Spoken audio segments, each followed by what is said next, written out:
జై శ్రీరామ్ అండి. ఎలా ఉన్నారు? ఈరోజు టాపిక్ ఏంటంటే, ఒక తల్లి ముగ్గురు కొడుకులను కంది. కానీ ఆవిడ ఆఖరి క్షణంలో ఆవిడ అంత్యక్రియలు చేయాలన్నా, ఆవిడ్ని ఆఖరి నిమిషాల్లో ఇంట్లో పెట్టుకోవాలన్నా, నా ఇంట్లో పెట్టుకోనంటే నా ఇంట్లో పెట్టుకోనని ముగ్గురు కొడుకులు ఎదురు తిరిగితే పోలీసులు ఇన్వాల్వ్ అయ్యి తలుపులు పగలగొట్టి ఇంట్లోకి పెడదామని చెప్పి ప్రయత్నాలు చేసినా విఫలమైనాయి. జగిత్యాల జిల్లాలో ఒక ఆవిడికి ముగ్గురు పిల్లలు, మగపిల్లలు. పెద్ద కొడుకు దగ్గరికి వెళ్ళి, ఒరే నాయన, నాకు ఒంట్లో బాగుండట్లేదురా, నీ ఇంట్లో ఉంటాను రా అంటే, నేను బిడ్డ పెళ్లి పెట్టుకున్నానమ్మా, నిన్ను ఎలా పెట్టుకుంటాను నేను ఇంట్లో, నువ్వు మాత్రం నా ఇంటికి రామాకని చెప్పి ఎళ్ళగొట్టాట పెద్ద కొడుకు. రెండో కొడుకు అన్నట్ట, అన్నయ్యే చూడండి నాకు పట్టిందా, నువ్వు నా ఇంటికి మాత్రం చేరమాకన్నట్ట. మూడో వాడు వాళ్ళిద్దరికి పట్టినప్పుడు నాకు పట్టిందా, ప్రతిదానికి నన్ను ఒకదాన్ని పట్టుకు ఎలాడుతావు ఎంతసేపు, వాళ్ళిద్దరేమో సుఖంగా, వాడి పెళ్ళాలు వాళ్ళు సుఖంగా ఉండాలి, వాడి పెళ్ళంలో ఎవరు పనులు చేయరు, నా పెళ్ళము నేను కలిసి నీకు అస్తమాను ఊడిగాలు చేయాలా, నా ఇంట్లో కూడా నువ్వు రావద్దని చెప్పి తల్లిని గెంటేసట. గెంటేసి రోడ్డు మీద కూర్చోబెడితే పోలీసులు కల్పించుకుని ఎస్ఐ గారు వచ్చి అడిగింది, బాబు మీకు బుద్ధి ఉందా, బుద్ధి లేదురా, ఆవిడ చావు బతుకుల్లో ఉంది, అంత్యక్రియలకు ఏర్పాట్లు చేయట్లేదు, మీరు దేనికి ఏర్పాటు చేయకుండా అలా మనిషిని గెంటేశారు, మీకు బుద్ధి ఉందా, బుద్ధి లేదా అని చెప్పి అడిగి వార్నింగ్ ఇచ్చి లోపల పుడుకోబెట్టండి అంటే, ఊరు వాళ్ళే ఉండి చుట్టుపక్కల వాళ్ళు తాళం పగలు కొట్టి లోపల ఆవిడని పుడుకోబెట్టారు. తీరా ఆవిడ చనిపోయింది 4 రోజుల తర్వాత. చనిపోయిన తర్వాత కూడా ఆ తల్లిని ముగ్గురు కొడుకులు మేం చెయ్యమంటే మేం చెయ్యి, నేను బిడ్డ పెట్టుకున్నాను అనేవాడు ఒకడు, రెండో వాడేమో నేను పెద్దవాడి ఉండగా రెండో వాడిని ఏం చేస్తే నాకు అపచారం జరుగుతుంది అనేవాడు ఒకడు, మూడో వాడు వీళ్ళిద్దరికి పట్టింది నాకు పట్టిందా అని చెప్పి మూడో వాడు, మొత్తం ముగ్గురు తప్పించుకున్నారు. మళ్ళీ ఎస్ఐ గారు వచ్చింది, లేడీ ఆవిడ జగిత్యాల్లో, మా మీరు గనక ఏం చేస్తున్నారా, శవాన్ని అలా పెట్టుకుని తల్లిని అలా పెట్టుకుని కర్మకాండాలు చేయటానికి ఏడిచ్చేస్తున్నారు, రేపు ఇదే పరిస్థితి మీ కొడుకులు మీ పిల్లలు కూడా ఏం నేర్పిస్తున్నారు సమాజంలో, మీరు ఏం మెసేజ్ ఇస్తున్నారు, మీ పిల్లలు కూడా ఇలాగే పడుకోబెట్టి వంతులు వేసుకుంటారు, అప్పుడు మీకు చెప్పేవాళ్ళు కూడా ఉండరు, తీసి తగలపెట్టండి అంటే ఎవ్వరూ రాలేదుటండి. ముగ్గురు కొడుకులు మేం చేస్తామని ఎవ్వరూ రాలేదుట.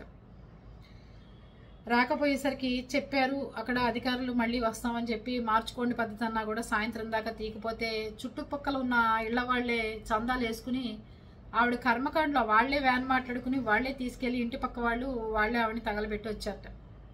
చూసారా ఒక తల్లి కథ, ఒక తల్లి కన్నీటి కాదా, అడుక్కుంది వెళ్ళి, ఒరే మీరు పెట్టండి రా తిండి, మీరు పెట్టండి రా, మీరు ఉంచుకోండిరా, ఇలా ఆఖరి నిమిషం రా, నాకు ఇల్లు వాకిళ్ళు లేక కాదురా, మీ తోడుండాలనరా అని చెప్పి బతిమాలుకుంటే కొడుకులు కనకరం చూపించకుండా నా బిడ్డ పెళ్లి పెట్టుకున్నాను అని చెప్పి అంటున్నాడు. తల్లి కంటే బిడ్డ ఎక్కువ అండి, 3 నెలలు వాయిదా వేసుకోవచ్చు, లేదు అంటే అన్నదమ్ములందరూ కలిసి వరే నాది పెళ్లి పెట్టుకున్నా కదరా, నువ్వు 2 రోజులు ఉంచుకో అమ్మని అని చెప్పి మాట్లాడుకోవచ్చు. అన్నదమ్ములకి సఖ్యత లేని వాళ్ళు దుర్మార్గులతో సమానం అంట నేను. సఖ్యత అనేది లేని వాళ్ళు దుర్మార్గులు, నక్సలైట్లు, ఈ రౌడీలు, లేకపోతే ఇంకోళ్ళు ఎవరినో మనం చెప్పుకుంటాం ఎందుకు, కొడుకులను చెప్పుకోవాలి. అలాంటి కొడుకులు ఉన్నప్పుడు వీళ్ళే గూండాలని చెప్పి మనం ఎక్కడో వేరే వాళ్ళని చెప్పుకోవడం ఎందుకండి. కన్న తల్లిని చూడని వాళ్ళు దేనికి పనికి వస్తారండి. ముగ్గురు కొడుకులు చేయనంటే చుట్టుపక్కల వాళ్ళు తీసుకెళ్లి జగిత్యాల జిల్లాలో ఆవిడని కర్మకాండలు చేసి వచ్చారు. ఎస్ఐ కల్పించుకున్నా ఏమవ్వలేదు, పోలీసు కల్పించుకున్నా ఏమవ్వలేదు. అప్పుడు పోలీసులే అవేర్నెస్ తీసుకొస్తున్నారు, అమ్మ మీరు బతికొండంగా ఆస్తులు పంచమాకండి, ఈ దౌర్భాగ్యులు ఎలా మారుతారో, మీకు తినటానికి కూడా లేకపోతే మీరు అడుక్కు తినే పరిస్థితి వస్తుంది, అందుకని మీరు మారండి అమ్మా, మీకు దండం పెడతాము అని చెప్పి పోలీసులు హెల్మెట్లు పెట్టుకోకపోతే ఎంత ప్రమాదమో, పిల్లలకి ఆస్తులు ఇవ్వటం కూడా అంతే ప్రమాదం అని చెప్పి అవేర్నెస్ తీసుకొస్తున్నారట వచ్చిన వాళ్ళతో. అందుకని జాగ్రత్తగా ఉండండి. అందరూ మా పిల్లలు ఇలాంటి వాళ్ళు కాదు, మా పిల్లలు ఇలాంటి వాళ్ళని కాదు, వాళ్ళ టైం బాగుండకపోతే 10 మందితో అనిపించుకునే రోగం వాళ్ళకి పడితే కనుక వాళ్ళు ఇలాగే ప్రవర్తిస్తారు. నేను చెప్పే వీడియోలో ఎవరినో భయభ్రాంతులకు గురి చేయాలనో, భయం పెట్టాలనో, లేకపోతే ఎవరినన్నా కించపరచాలనో కాదు, సమాజంలో వస్తున్న మార్పులకి మనం అవగాహన కల్పించుకోవాలని చెప్పి నా వీడియోలో చెప్పే ప్రయత్నమే తప్ప ఎవరిని భయభ్రాంతులకు గురి చేయాలని కాదు. సమాజంలో మార్పులు వస్తున్నాయి, మనలో మార్పులు రావాలి. మనం అలాంటి సిచ్యువేషన్లో ఎవడో అడుక్కుని చందాలు వేసుకుని మన కర్మకాండలు చేసే పరిస్థితి మనం తెచ్చుకోవద్దు అని చెప్పడం అవుతుంది ఇదంతా. ఓకేనా?